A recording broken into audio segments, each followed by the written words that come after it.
Wereldkampioen Cavendish is al jaren de beste sprinter. Dit jaar weer op een na in 3 etappes van de Tour de France de rapste.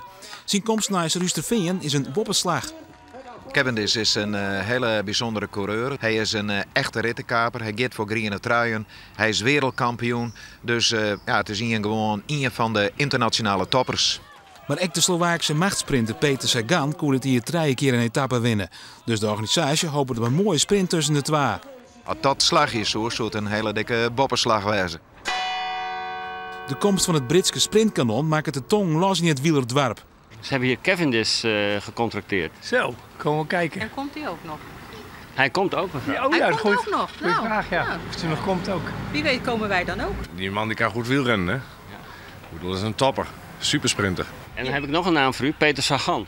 Ja, die was helemaal goed. Die was helemaal goed.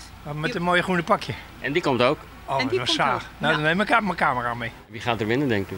Ja, dat ligt eraan wie dat afspreekt, hè? Dat is onder onsje. Dus zo wordt dat vaak geregeld met die toertochtjes hier.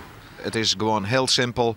De toppers rijden in de finale en wat er wint, ja, dat is een zwaar. Net sinds de recessie is het bestuur erin slagen toch sponsoring €250.000 op het kleed te krijgen. Een ton naar Cavendish, denk ik. Nou, helemaal geen ton aan Cavendish. Ja, die prijs die lijkt duidelijk leger. Maar het totale plaatsje van het startveld dat gaat richting dat bedrag. Als het maar zit, riet Cavendish Thies de Joen als Olympisch kampioen in zijn Ruisterveen. Hij is de grote favoriet voor de titel op het dik bij de Olympische Spelen. No sneur.